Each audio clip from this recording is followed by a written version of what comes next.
बिस्मिल्लाहिर्रहमानिर्रहीम। अस्सलामु अलैकुम वरहमतुल्लाहि वबरकातुहू। मुहतरम सामिईन, बहुत सारे वालिदैन और इस तरह बहुत सारे स्टूडेंट खुद भी ये सवाल करते हैं, पूछते हैं कि हमें सबक याद नहीं होता, हाफ़ज़ा की क़ुव्वत के लिए, क़ुव्वत हाफ़ज़ा के लिए, इसी तरह निसियान के मर्ज़ को दूर करने के लिए, भूलने का मर्ज़ है इसको दूर करने के लिए कोई ऐसा हमें अमल बताएं, वजीफ़ा बताएं कि जिसकी बरकत से अल्लाह रब्बुल आलमीन हाफ़ज़े को कभी फरमा दें और निसियान का मर्ज़ जाता रहे और हम जो पढ़ें हमें याद हो जाए, जो याद करें वो कभी भूले नहीं। तो ये अमूमन बास उन तलबा के लिए जो कुन ज़हन होते हैं उनके लिए है, ये ज़रूरी है कि वो ऐसा अमल ये ज़रूर करें। और अमल के लिए है कि वो अमल आप ख़ुद कर लें, ख़ुद लिख लें। ख़ुद लिख नहीं सकते तो आप किसी साहिब इल्म से लिखवा लें, लेकिन इसमें एक शर्त तो ये है कि आपने हर इतवार को ये अमल करना है। हर इतवार को, यानी 7 इतवार आपने ये अमल करना है और 7वें इतवार को जिस दिन अमल करना है, जो मैं अमल बता रहा हूँ, उस दिन वो लिखना है। यानी जिस दिन ये इतवार है तो इतवार ही के दिन वो अमल आपने लिखना है, रोटी के टुकड़ों के ऊपर या कागज़ के ऊपर आप लिख लें। और जब ये आपने जिस दिन वो इस्तेमाल करना है उसी दिन अमल करना है, पहले से लिख कर वो रखना नहीं है। जिस दिन इस्तेमाल करना है उसी दिन वो लिखना भी है। अगर रोटी के टुकड़े के ऊपर लिखना मुश्किल हो तो फिर आप कागज़ के ऊपर लिख लें और वो कागज़ आप इस्तेमाल करें, मोटे कलम के साथ, रोशनाई के साथ, यानी जो कलम दवात वाली जो रोशनाई होती है उस रोशनाई के साथ ये लिखना है। सफ़ेद कागज़ के ऊपर आप लिख लें। उसमें आयात बता रहा हूँ, इन आयात को आप ज़हन नशीन कर लें और कुरान पाक से देख कर आप लिख लें। आयात हैं और कुछ हरूफ मुक़त्तआत हैं।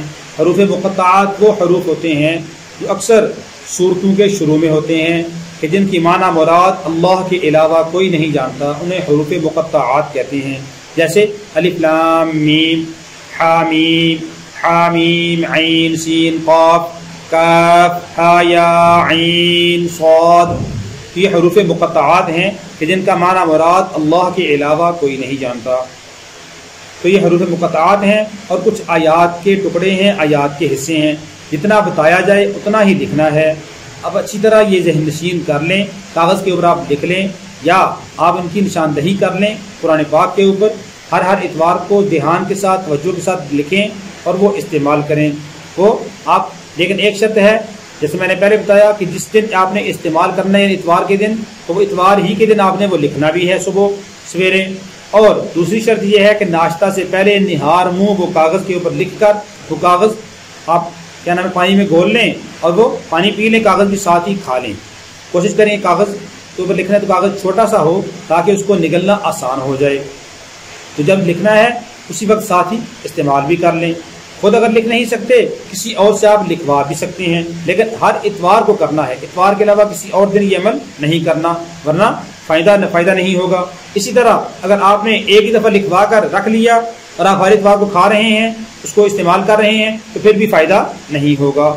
ये ज़हन नशीन रखें। यकीन कामिल के साथ अमल करें कि अल्लाह रब्बुल आलमीन की कलाम में शिफा है। अल्लाह रब्बुल आलमीन अपने कलाम पाक की बरकत से मेरे हाफ़ज़े को कभी फरमा देंगे, मेरे शरह सदर नसीब फरमा देंगे और मेरे निसियान का जो मर्ज़ है अल्लाह रब्बुल आलमीन वो भी दूर फरमा देंगे। अमल क्या है कि पहले इतवार जब आए तो पहले इतवार को आपने ये आयत अल्लाहु ला इलाहा इल्ला हुवल हय्युल क़य्यूम, सूरत आले इमरान, पारा नंबर 3, आयत नंबर 2, इसको आपने कागज़ पे लिखना है और आप पानी के अंदर इसको थोड़ा सा घोल लें और उसके बाद पानी पी लें और कागज़ भी साथ ही खा लें। दूसरे इतवार को आपने ये आयत लिखनी है अल्लाहु अअलमु हैसु यजअलु रिसालता, अल्लाहु अअलमु हैसु यजअलु रिसालता, सूरह अनआम आयत नंबर 124, पारा नंबर 7। 7वें पारे के अंदर सूरह अनआम है, उसकी आयत नंबर 124 का ये एक हिस्सा है अल्लाहु अअलमु हैसु यजअलु रिसालता। यहाँ तक लिखना है और इसको आप कागज़ के ऊपर लिख के पानी में घोल के पानी पी लें, साथ ही कागज़ भी खा लें। तीसरा इतवार आए तो आपने ये अमल करना है अल्लाहु लतीफ़ुम बिइबादिही, अल्लाहु लतीफ़ुम बिइबादिही, अल्लाहु लतीफ़ुम बिइबादिही, सूरह शूरा आयत नंबर 19 पारा नंबर 25वें पारे की सूरह शूरा उसकी आयत नंबर 19 का ये इतना हिस्सा अल्लाहु लतीफ़ुम बिइबादिही लिखना है और कागज़ के ऊपर लिख के उस कागज़ को पानी में घोल लें, पानी पी लें और साथ कागज़ भी खा लें। चौथा इतवार आए अलिफ लाम मीम सॉद, ये लिखना है पारा नंबर 8 में सूरह आराफ के अंदर आता है, पहली आयत है ये अलिफ लाम मीम सॉद, और उसके साथ उसी कागज के ऊपर लिखना है काफ हा या ऐन सॉद, काफ हा या ऐन सॉद। यह आता है सूरह मरियम पारा नंबर 16 की पहली आयत है, यानी एक हरूफ मुक़त्तआत में से एक है। सूरह आराफ पारा नंबर 8 का पहला हिस्सा, पहली आयत, और दूसरा पारा नंबर 16 सूरह मरियम का की पहली आयत काफ हा या ऐन सॉद। तो चौथे इतवार को आपने ये लिख के कागज़ के ऊपर उस कागज़ को पानी में घोल लें, पानी पी लें, साथ कागज़ भी खा लें।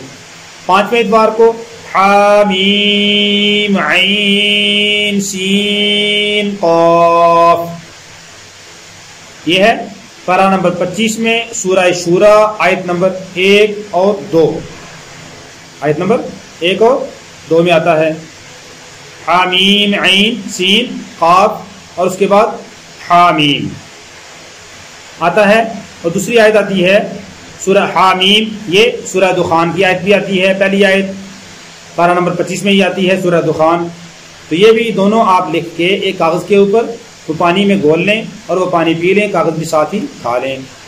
और छठे इतवार को तासीम मीम सूरह शुआरा पारा नंबर 19 की पहली आयत तासीम मीम, और उसके बाद उसी कागज़ के ऊपर लिखना है तासीम सूरह नमल पारा नंबर 19 की पहली आयत तासीम सूरह नमल पारा नंबर 19, और उसके बाद अलिफ लाम मीम रा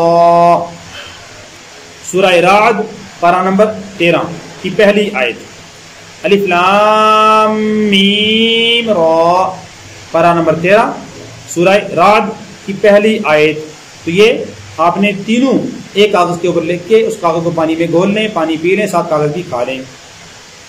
और सातवें इतवार को आपने लिखना है स्वाद। अब स्वाद कहाँ पे आता है? ये पारा नंबर 23 के अंदर पहली आयत आती है, सूरह स्वाद पारा नंबर 23। उसके बाद क़ाफ, अब क़ाफ ये पारा नंबर 26 के अंदर सूरह क़ाफ की पहली आयत है। क़ाफ पारा नंबर 26 की सूरह क़ाफ की पहली आयत। उसके बाद नून, तो नून ये पारा नंबर 29 सूरह कलम की पहली आयत है, नून। और उसके बाद साथ ही उसी कागज़ के ऊपर लिखना है इन्नमा अमरुहु इज़ा अरादा शैयन अन यक़ूल लहू कुन फयकून, इन्नमा अमरुहु इज़ा अरादा शैयन अन यक़ूल लहू कुन फयकून, सूरह यासीन आयत नंबर 82, सूरह यासीन आयत नंबर 82। तो ये एक ही कागज़ के ऊपर लिखना है क़ाफ स्वाद क़ाफ नून इन्नमा अमरुहु इज़ा अरादा शैयन अन यक़ूल लहू कुन फयकून। ये चारों चीज़ें एक कागज़ के ऊपर लिख के उस कागज़ को पानी में घोल लें और पानी पी लें, कागज़ भी साथ ही खा लें। और इन तमाम इत्वार को जो आपने ये अमल करना है तो ये सुबह निहार मुँह करना है। निहार मुँह कहते हैं खाली पेट, उससे पहले आपने कोई चीज़ ना खाई हो ना पी हो। अब ये निहार मुँह 7 इत्वार ये अमल करें, इंशाअल्लाहुल अज़ीज़ आपका हाफ़्ज़ा कवी हो जाएगा। और यही अमल अगर किसी के दिल के वाल बंद हों तो दिल के वाल को खोलने के लिए भी, और किसी आदमी को बच्चा ऐसा है जिसको बड़ा है या बच्चा है जो बात करते हुए लुकनत पैदा होती है, बात करने के अंदर लुकनत होती है, तो यही अमल उसके लिए भी किया जा सकता है कि दिल के वाल खोलने के लिए भी और लुकनत को दूर करने के लिए भी ये अमल इंतहाई मुजरब है। आप ये अमल करें, इंशाअल्लाहुल अज़ीज़ हाफ़्ज़ा भी कवी हो जाएगा।